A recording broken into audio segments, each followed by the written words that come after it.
Hello viewers, I'm your host Swati Kundra. Today in our series of South Asia Focus, we will discuss the political and cultural scenario from the South Asia region. Let's start with the Sindh province in Pakistan, which has been facing a crisis in the form of political and ethnic violence, kidnapping, forced conversions of minorities and human rights violations by Pakistan Army.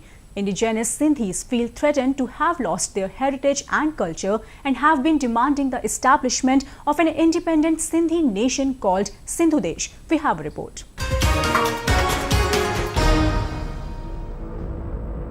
Rich with oil, gas and coal reserves, Sindh is the largest tax contributor in Pakistan.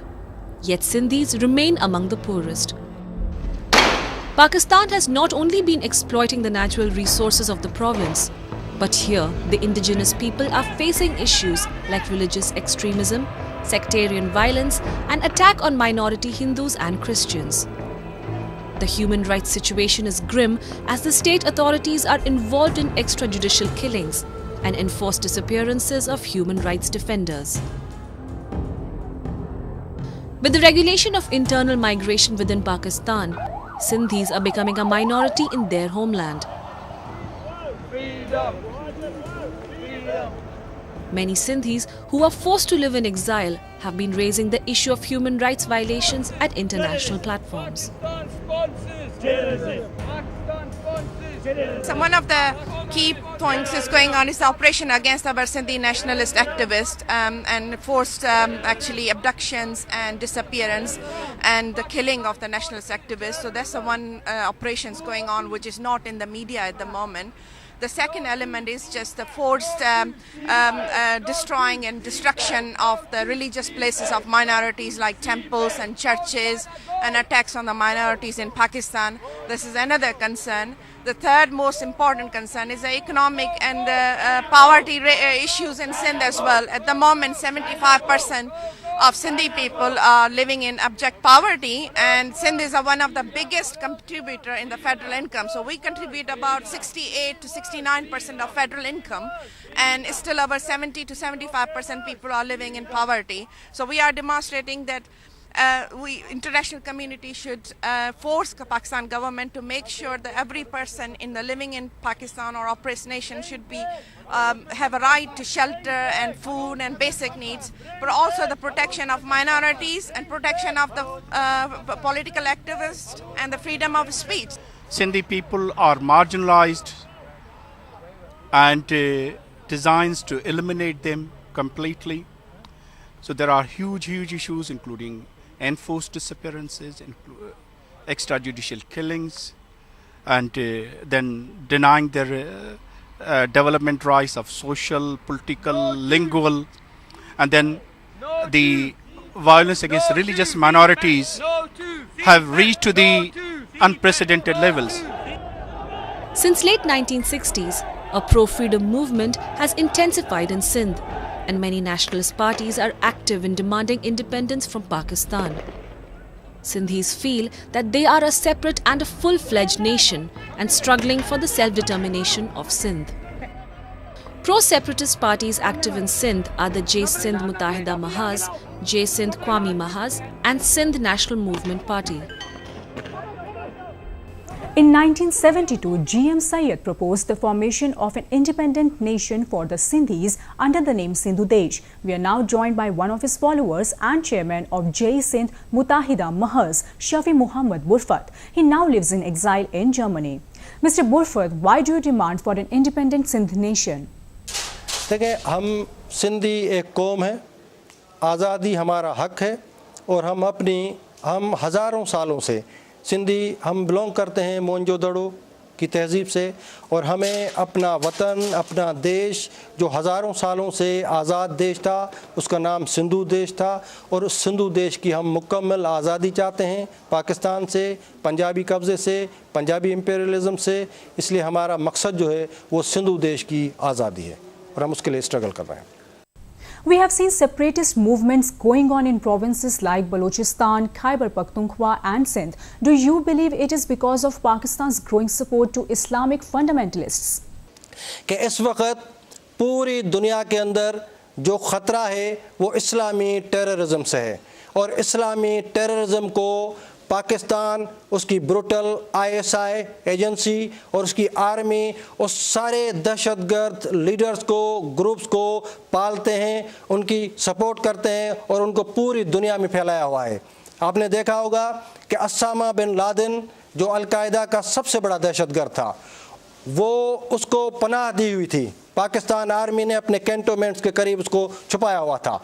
तो al Qaeda से लेके Haqqani network तक, अफ़गान तालिबान तक, जितने भी जैश-ए-मोहम्मद को आप ले लें, जमात-ए-दावा को आप ले लें, हाफिज़ सईद को देखें, तो सारे जितने भी दहशतगर्द, इस्लामी दहशतगर्द ग्रुप हैं, उन सब के पीछे आइडियोलॉजिकली, प्रैक्टिकली ISI, पाकिस्तान और पाकिस्तान की आर्मी इन्वॉल्व है।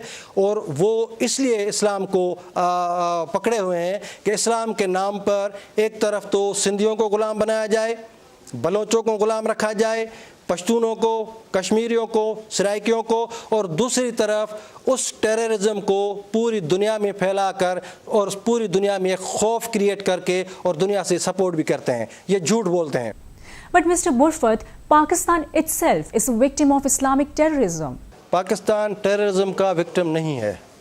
पाकिस्तान इस वक्त, आपको पता है, जो CPEC का जो मैटर चल रहा है, तो ये जो वज़ीरिस्तान और उस एरिया में ये जो ऑपरेशन कर रहे हैं, नाम निहाद जो ज़रब अज़ब उसको कहते हैं कि भाई उधर जो इस्लामिक टेररिज्म है या इस्लामिक जो ग्रुप्स हैं, ये एक्चुअली सारा चाइना की एजेंडा है। चाइना ने इनको बताया है कि भाई पूरे इस खित्ते में जहाँ जहाँ ये लोग रहते हैं, यानी वहाँ के पश्तून आबादी जो है, पश्तून अपने, क्योंकि सादा लोग हैं, वो मजहबी लोग हैं, तो इनको सारे पश्तून जो हैं वो दहशतगर्द नज़र आते हैं, इस्लामी टेररिस्ट नज़र आते हैं। अगर ऐसा होता, सपोज़ अगर ऐसा होता, तो हाफिज़ सईद उसको इतना प्रोटोकॉल दे के ये पूरे पाकिस्तान में घूम रहा है। वो क्यों घूम रहा है? जो सबसे बड़ा दहशतगर्द है। अगर पाकिस्तान विक्टिम होता तो लादेन जो है वो पाकिस्तान में नहीं छुपता, वो किसी और देश में छुपता और पाकिस्तान के अगेंस्ट अलकायदा यूज़ होती। तो अलकायदा पाकिस्तान के ख़िलाफ़ यूज़ नहीं हुई, अफ़गान तालिबान पाकिस्तान के ख़िलाफ़ यूज़ नहीं हो रहे हैं, हाफिज़ सईद पाकिस्तान के ख़िलाफ़ यूज़ नहीं हो रहा है। तो ये सारा इनका जो है ड्रामा है और ये कोई विक्टिम वगैरह नहीं है, ये सब इनके अपने बंदे हैं। हाँ, कुछ लोगों को ये लेबल लगा के और दुनिया को, मैंने जैसे कहा कि झूठ बोल रहे हैं कि हम विक्टिम हैं ताकि दुनिया का प्रेशर हमसे कम हो जाए, ये सारा झूठ है। Thank you, Mr. Burfat, for sharing your views on Sindh. Now moving on to Afghanistan, where women continue to face the Taliban diktat. A batch of women in Afghan army, which recently joined to protect its people from insurgency, is now facing threats from Islamic militants and a widespread protest from its own conservative people. Take a look.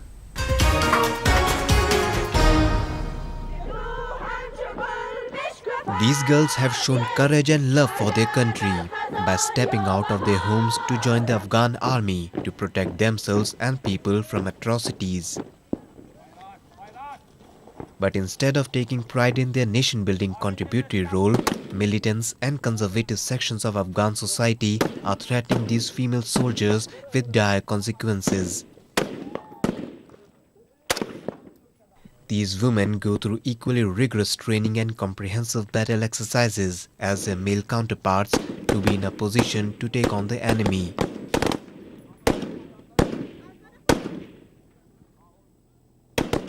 چی دختر باشه چی بچه باشه فیر کردن باید بلد باشه. یک موقع میشه که در خانه است، یک دوست پیش میشه، باید از جان خود و از جان فامیل خود حداقل دفاع کرده بتانی. او را میتونن با می قسم شوق کردم که بیایم، چون می افغانای ما که جانشان به خطر است و خود ما جان ما به خطر است، از خود دفاع کنیم. برای دیگه دخترها تشویق شوند بیاین. از زمانی که به اردو آمدیم با مشکلات زیاد دست پنجه نرم میکنیم. اولی که جامعه‌ای که زندگی میکنیم جامعه سنتی است. خب مردم کمی ای که زنان در بیرون وظیفه اجرا کنند کمی بدبین می باشند. دیگه ای که امنیت مشکلات امنیتی است. خب A significant protest has arisen in their own backyard too for going against the traditions of the society. But these women of resolute motivation and immense passion are unmoved by these hindrances. They just want to serve their nation. آنچه را که برای پرسنل طبقه ذکور تعلیم داده میشه، تربیه میشه، برای طبقه اوناس هم عین درس است، عین تعلیم و تکتیک و مانع و تصفیه و تلاشی و کلش ما اجرا میکنیم. For these women, no matter what comes in between, they have set out on their journey to fight terror. And there is nothing stopping them. India and Sri Lanka achieved a major breakthrough when the foreign ministers of the two nations decided to set up a joint working group to resolve the contentious issue of fishermen. On November 5, India and Sri Lanka decided to set up a joint working group to resolve issues of fishermen who often end up spending years in jails. The meeting comes days after the fishermen associations of both the countries held a meeting on November 2nd to work out a sustainable solution for a trouble-free fishing in the Indian Ocean. பிரச்சனை சம்பந்தமாக தொடர்ந்து பேசுவதற்காக ஒரு joint working group அமர்த்தியிருக்கின்றார்கள். அதனுடைய முதல் அமர்வு அடுத்த மாதமே நடைபெறும் என்று நம்புகின்றேன். அதனைத் தொடர்ந்து நம்முடைய மீன்வளத்துறை அமைச்சர் அவர்களும் இலங்கையினுடைய அமைச்சரும் அதனைத் தொடர்ந்து ஒரு வார காலத்திற்குள்ளாக சந்தித்து பேசக்கூடிய அளவுக்கு அதுவும்.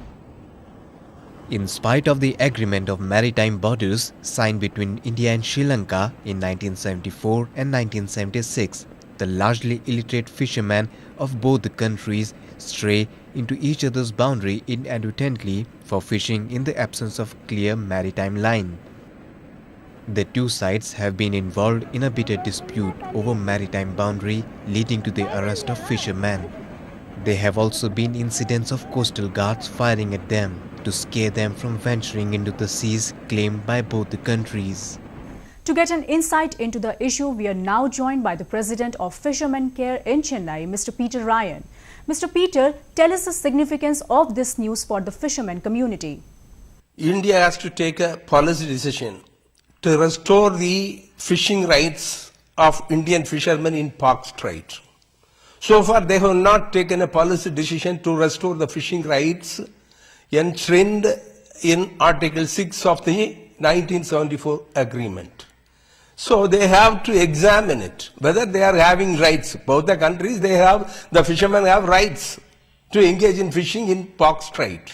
So they have to examine it, and according to the provisions, they have to arrange the meeting, and that right should be given to the fishermen of Tamil Nadu.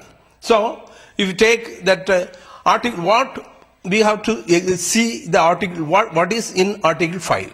What Article 5 of the 1974 agreement clearly says that Indian citizens and pilgrims will enjoy access to visit Kachetivu. They don't require any document from Sri Lanka.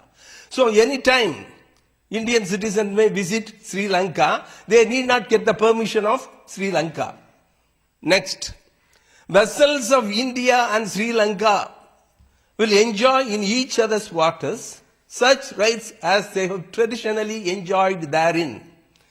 Nepal, the country which is considered one of the most peaceful nations of the world, has been witnessing an uprising against the government lately. At the center of the storm is Nepal's new constitution, which, according to ethnic Madhesis, does not represent the interests of marginalized communities. Have a look.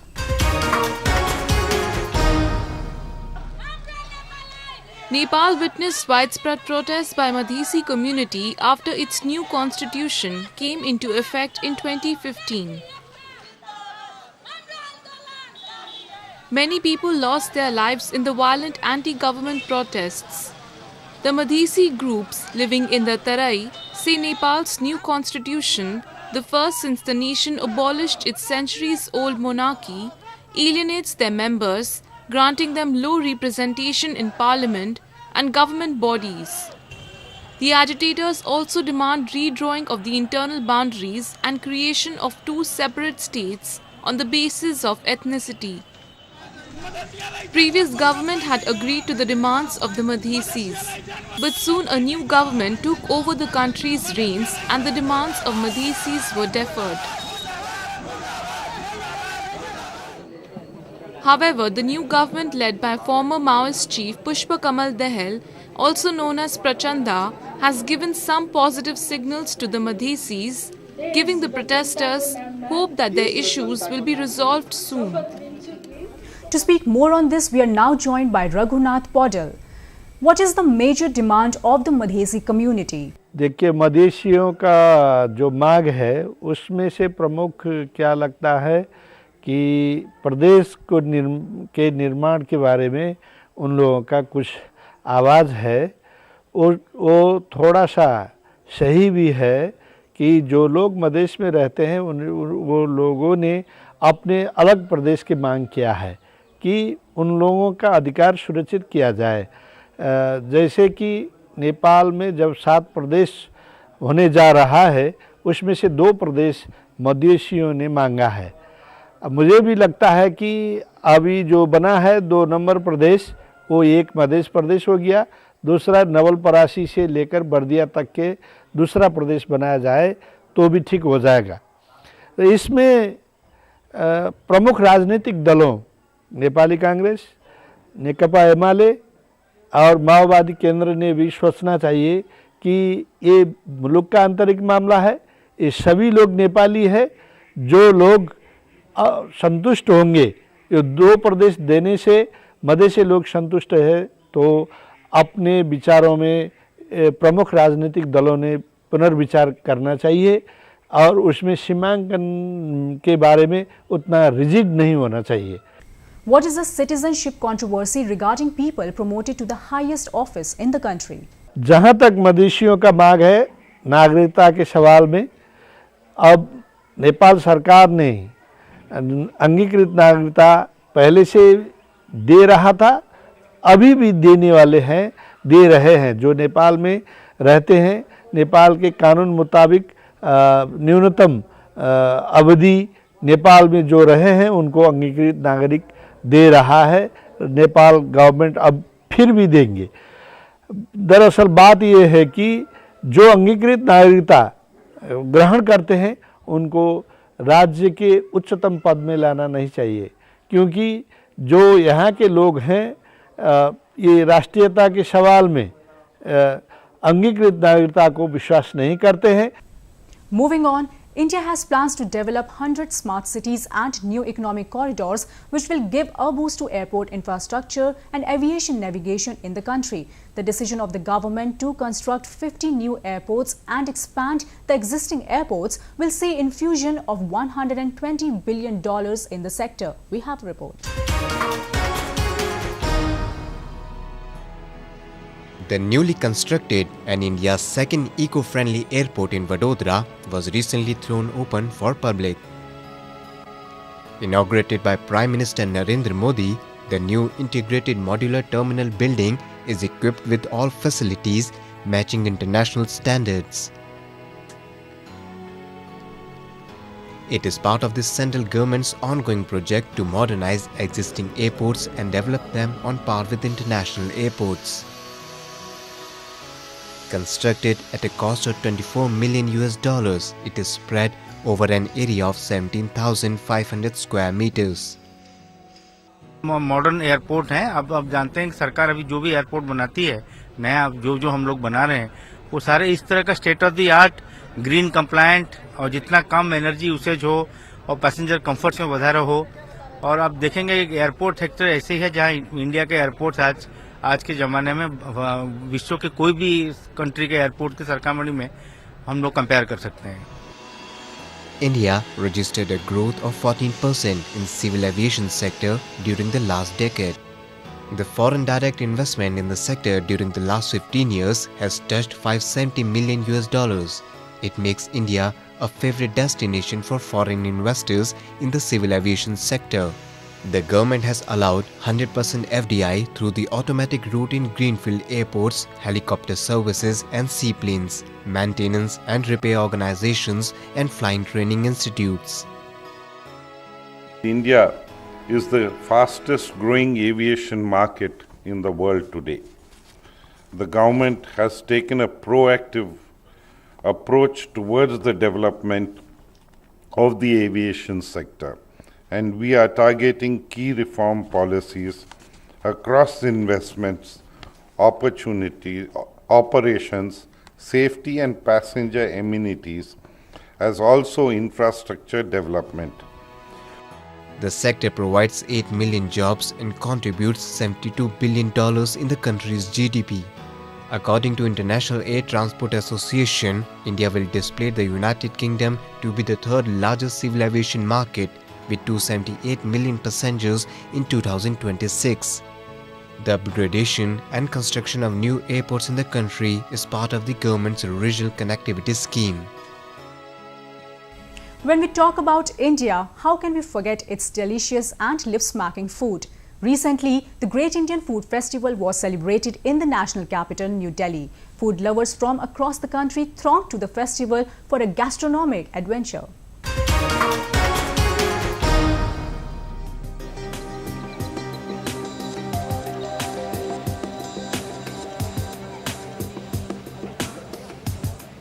New Delhi got a taste of a variety of pan-India delicacies recently as it hosted the two-day Great Indian Food Festival.